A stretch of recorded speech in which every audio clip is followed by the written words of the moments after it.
Hello again and welcome to our video show. I'm Maria Elena Castle. I'm the Communications Director for Atheists for Human Rights. And we're doing another video show today, and our guest is Dorothy Molstead, and we are going to talk about how to talk about religion. That's a very important subject because we are faced with this every day. Somebody is going to say something to us about religion, or we're going to have to talk about it, and it's how do we talk about it. I mean, are we going to be really polite and be very nice and considerate, or are we going to kick them in the shins because they're so outrageous? So we're going to talk about the various ways you deal with these things. I'll call your attention to our magazine, The Moral Atheist. We put this out 6 times a year, and you can get 3 issues free sample to see what we're like. And all you have to do is contact us. We have our website that runs on the screen, and so just contact us and let us know that you want to get this magazine. And you can also get it as a PDF, so just let us know. And you'll find out that this magazine is not like any other atheist magazine you've ever seen. We say things the others don't say. And if you get 3 copies, you'll find that out soon enough. Okay, so now we're going to talk about how we talk about religion. And should we be polite? When should we? And Dorothy, you've had some experience that has kind of made you wonder, what do I say now? Okay. Yes, and so often you think of the things, why didn't I think of that and say that? It always comes to you afterwards. A couple of years ago, I was in Florida at SeaWorld and sitting in a kind of semi-dark auditorium on a little bench, waiting for the show to start, and a little old lady slid in next to me and leaned over and said, "Tell me, dear, have you been saved?" And I was a little shocked. I didn't quite know what to say, and I kind of stammered, "No." And she said, "Oh, don't worry, there's still time." Oh. And thankfully the show started, and I slid down the bench, and I sat there thinking, what should I have said to her? Yeah. I felt attacked, accosted.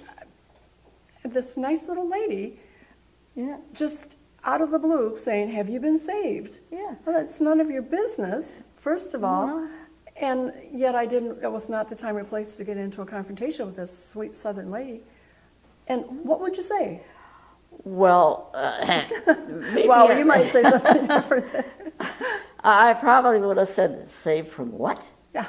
And then if she was going to elaborate, say from hell, and I say, "You believe in a God like that?" I would have, I would have very politely kind of pushed her buttons a little bit and questioned her and tried to make her think about what she's really talking about. That's what I thought of afterwards. Yeah. And I tell you, my favorite response, which works every time, and I've got to tell you all about this, and I've said it before, but I want all of you to burn it into your brains. Never forget this. When somebody is talking to you about religion, and they say, "Well, are you saved?" "Well, saved from what?" And they say, "Don't you believe in God?" And here's what I do. I say, "Well, I'd be happy to believe in God if I could find one that's up to my moral standards." And I tell you, you will see their jaws drop. They, What? And then I say, "Well, look at this. If I were God, do you think I would allow all this misery in the world? Look at all the terrible things that happen. If I were God, I would never let that happen." And they're still standing there wondering what, you talk about you didn't know what to say. No, they don't know what to say. And I say, "Okay, look, go to a children's hospital. Look at these poor little kids, all the terrible things that's happening to them. If I were God, you think I would let those little children suffer?" And then here's where you get them. And I say, "And if you were God, would you let those little children suffer like that?" Now, what are they going to say? "Yeah, I'd let the kids suffer." No, they're not going to say that. I say, why do you believe in it? You wouldn't let those kids suffer. Why do you believe in a God that's not as nice as you are? So now you've got this nice little old lady, and she's really nice, but she's believing a God that's really it's a God that you wouldn't even want to be in the same room with it.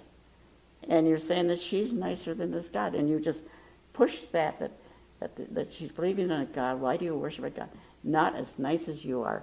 And I'll tell you, that has worked. The best I get out of that is they'll mumble, "Well, God works in mysterious ways." And I'll say, "Well, that's for sure." And, but that really, Yeah. perfect, it's perfect. I will Um, remember that one. Yeah. You put it on them where you're saying they are nice people. Yeah, you're nice. You're not Your saying, God's just not you're so not good. saying, how can you be so dumb as to believe in that? You're saying you're so nice. You're So too it's- nice to believe in okay, it. Okay. That's the way you do it. I had another situation not too long ago where I met some people who were friends of a friend of mine, and they were talking about their son who had just experienced a very serious illness and was near death, and others at the table said, "Oh, we were praying for him." And I said, thank you, the prayers worked. He's home now and he's doing so well, and yada, yada. And they talked more about the experience of being at the hospital for 31 days in intensive care, and how sad it was that his roommate didn't make it. And I sat there biting my lip thinking, so nobody prayed for him? Or those prayers weren't as good, or he wasn't as good? So this whole "I'll pray for you" thing just bothers me. And I recently had some surgery, and I had people saying, "Well, we'll be praying for you." And I just said, "Thank you." Well, there's a couple ways you can do that. I mean, when they bring up the other person who died, then you say, "Oh, I wonder why the prayers didn't work for that I know, person." it was going through my mind. but it Doesn't was- God answer just your didn't. prayers when you ask? It says in the Bible that if you ask in His name, it'll be granted. But why do you think God wouldn't answer that person's prayer? Were they And- evil? Oh, was your person better?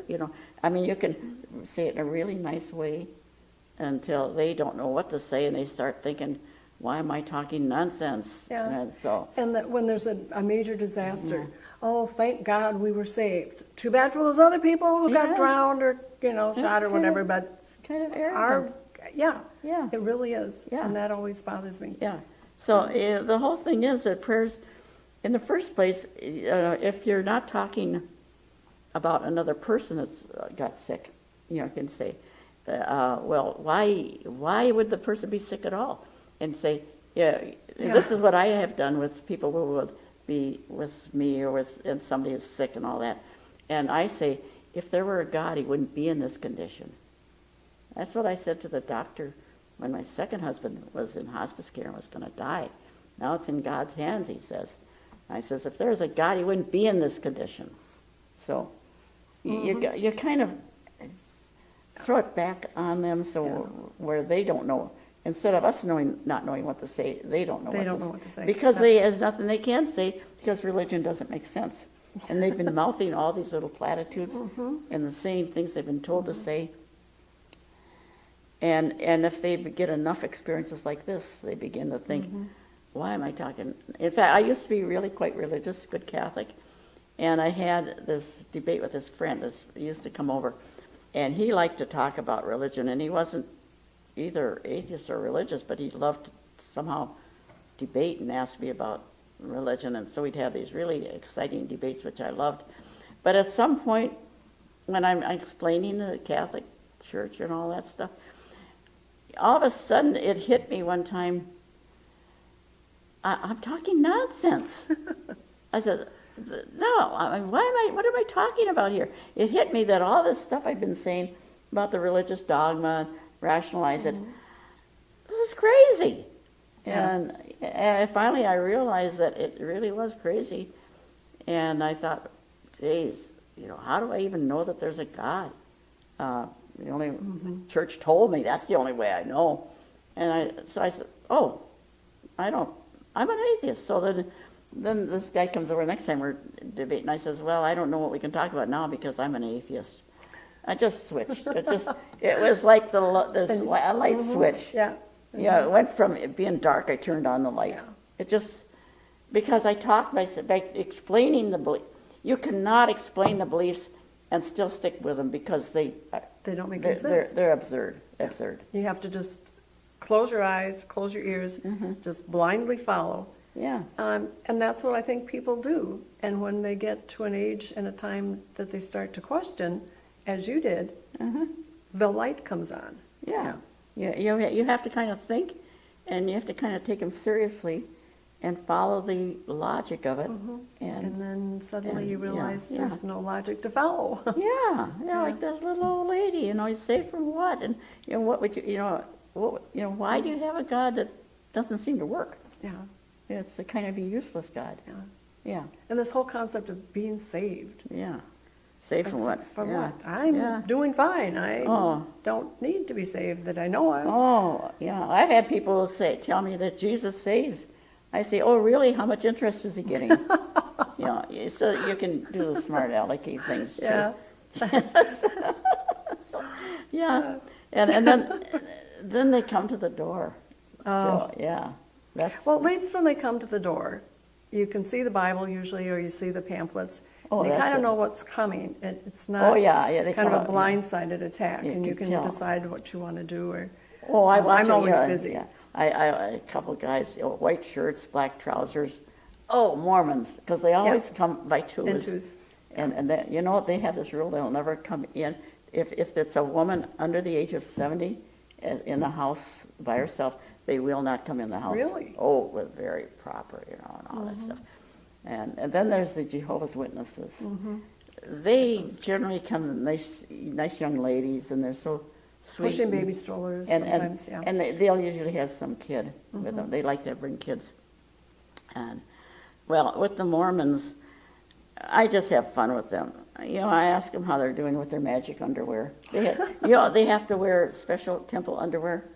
It's kind of got some magical power of some kind, And so I kind of razz them about that. And what do they say? They all just roll their eyes. Nobody pays attention. There's no answer for this stuff. And then I'll talk to them about Joseph Smith and the angel Moroni, who came with these golden tablets and took them back to heaven. I says, what I'm waiting for is for that angel Moroni to come back. It's absconded with the evidence. I want to see those golden tablets. Why did he run off with the evidence? And then I'll talk about Joseph Smith being a con artist. He had an arrest record. Oh, he'd been arrested a couple times for being a swindler. It is. No. And I says, how can you believe in a religion started by somebody who was pulling a con? Yeah. This is a con game. All religion is a con. And he kind of actually bought into his own con eventually and ended up getting himself killed because he took his own. It was a hoax. It's just something what he did. And he wrote the Book of Mormon. And I was working with this one woman who was a Mormon. So Christmas comes and she gives us all the Book of Mormon for a gift. Oh. Oh, I thought, thank you. I've been looking forward to reading this book because I didn't have it. So, oh God, it's the worst nonsense. It's worse than the Bible. But then I look at, who was writing this book. It's Joseph Smith and all his drinking buddies that put the thing together. It was witnessed, like who was a witness to this? It's his drinking buddies. He's known to be a drinker. Yeah, so anyhow, I still have that book. I really treasure that stuff. So No, you don't see them coming to the door as much as they used to. But well, they got not here. After a few times, they kind of they kind of put an X on your door and don't come anymore. Then one time they came back with reinforcements, and that didn't help. But the Jehovah's Witnesses, I love it when they come with the kids. I wish they'd still keep coming, because then I figure you can't. The parents are kind of hopeless. I can talk about the Bible with them. So I start talking about how the Bible treats kids and about how these little kids were following this prophet Elisha. He's going up the path, and a bunch of little kids come out, and he's bald. So they start teasing him. These are little kids. And this is right in the Bible. They're saying, bald head, like little kids do. Elisha gets really ticked off, calls on God, to chastise. God orders these 2 bears to come out of the woods and tear apart these 42 little kids. 2 bears are not going to tear apart 42 kids. I mean, they'll get 1 or 2 kids and the rest of the okay. But anyhow, it's just all these bears killing these kids for teasing a guy. And then, what's interesting is that in the Bible, when I was reading this story, and it was a Catholic Bible, and they'll put in these little footnotes where they'll try to explain themselves. And I read the footnote for that, and it says, well, this happened because God was punishing the parents because they did not teach their kids to honor the prophet. And this is so, you know, you try and fit that into your brain, and it doesn't fit. This, you don't have. There's got to be better ways to teach than that. Well, the thing is, with this religion, it teaches people to kind of put God so far ahead that they can't even see the human beings anymore. And to the fear. human disappears. It's like it strips away their humanity. And you fear the God. Yeah. Nobody in their right mind could justify tearing apart little kids just for teasing a guy because he's bald.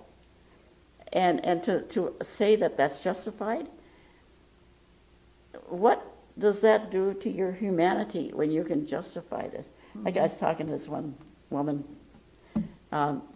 okay, she's against abortion.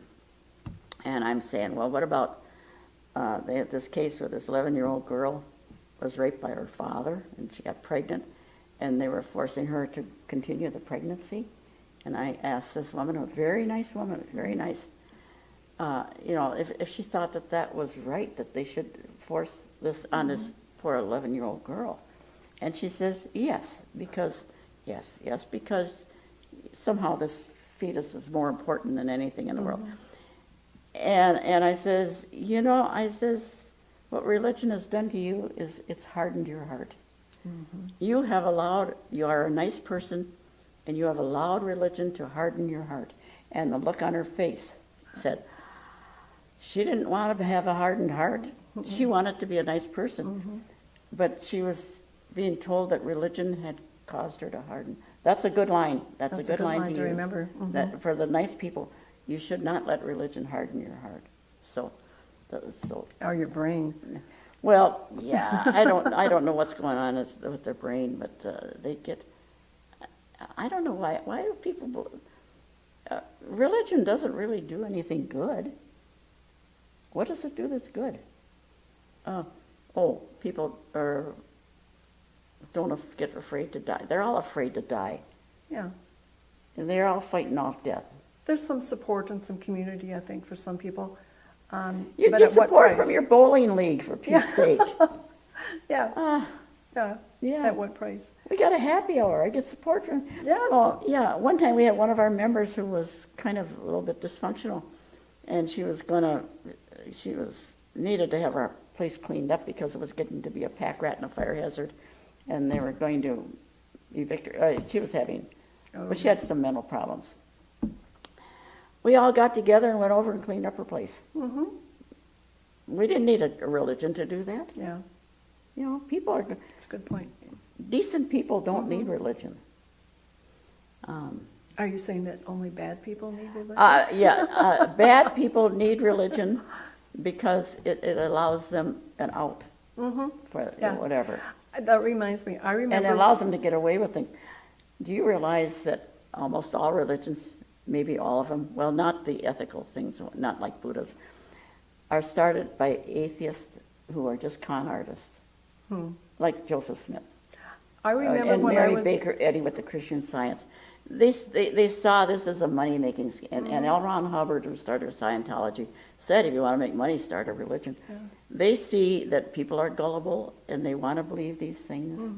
And they say, here's a good way to... Moses, with the Ten Commandments.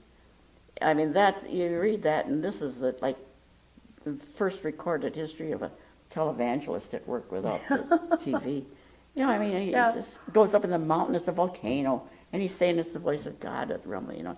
Comes down with the Ten Commandments, and he says, okay, God says you have to set up all these wonderful tents for me and my brother Aaron and his kids, and it's all gold and silver and all the trappings that you could possibly imagine.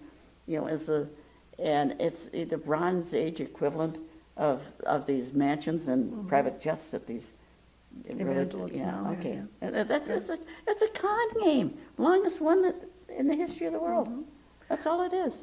I was starting to say, I remember, well, it would have been in grade school, junior high maybe, but I would say grade school. I had friends who were Catholics, and that we would be at a slumber party and we'd talk about what we're going to be doing, and they would say, well, I'm going to go off and smoke a cigarette. Well, how can you do that? Isn't that wrong? Well, as long as I go to confession, it'll be okay. Yeah. And all of these things, I can do this because I can go to confession and it'll wipe away and it won't make any difference. I remember a group of us going to the convent and knocking on the door and talking with a nun who was quite taken back that these young girls would come in and say, what's this thing about confession and being able to do whatever you want and then getting that sin wiped away? And she just really didn't have a good answer for it. Oh. And that's about the time I think I started saying, you know, this is a con game. Yeah.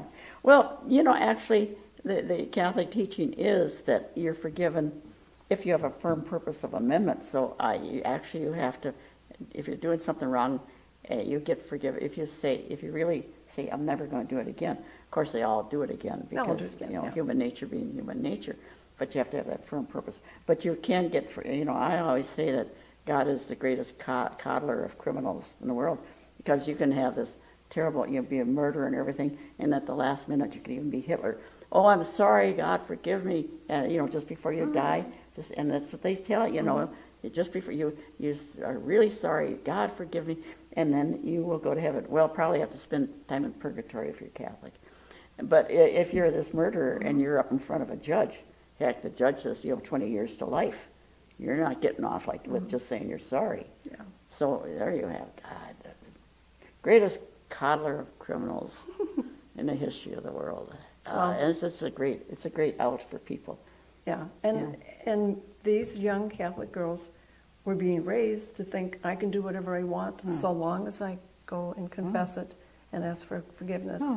And then I can go out the next week and do it again. About Constantine, who set up the Catholic Church back in 400, whatever it was.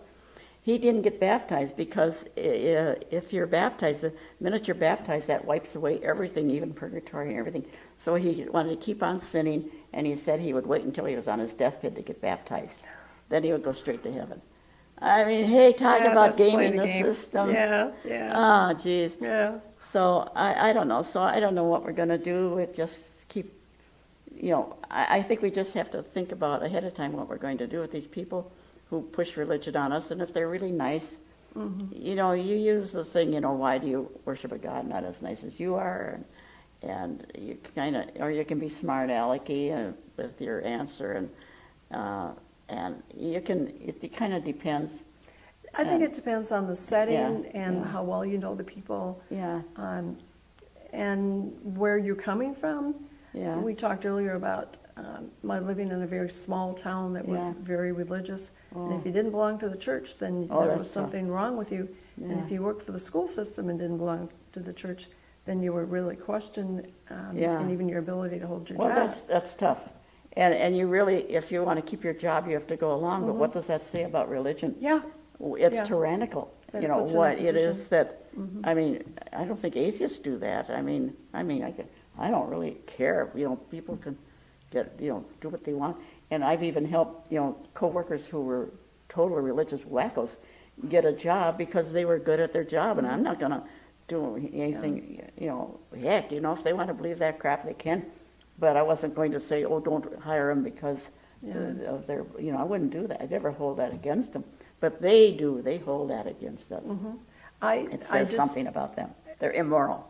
I kind of categorize people by when I meet them, the kinds of questions they ask. Do you have family? Where did you live before? Where did you work? What church do you go to? Yeah. Nobody asks that anymore. I used to get asked that a lot, and I don't get that question anymore. Oh, that's good. Okay. Hey, I don't think I mentioned this book, Culture Wars. I have to mention this. Oh, yes. Yeah, we've got a book. I wrote this book, and it came out last year, Culture Wars, The Threat to Your Family and Your Freedom. This is about all the laws we live under in this country that have nothing but a religious basis. No, if you look at it, there's no point in the law except that it supports a religion, and it has no secular justification. If you look at, why would we have this even if it is a religious belief? Absolutely none. And it covers abortion and gay rights and death with dignity and taxation and who knows what all. It covers, and there's lots of them. So you might want to look for this book, Amazon.com, Barnes & Noble. Okay, so, right, I think we kind of... I think we did a good job of talking about that. Yeah, we probably could go on, but maybe I think. Well, anyhow, this is, the thing is, be prepared. Think about all the, hey, you can contact us if you have questions about how should we deal with this and you want to know. You just contact us. I've got an answer for everything, everything. Okay. I've been there long enough. All right, so now that's it. And thank you for being with us, Dorothy. Thank It was you. a great I conversation. enjoyed it. And thank you for viewing, and we'll see you next time. I don't know what we'll be talk about, but it'll be something interesting. So thanks for viewing.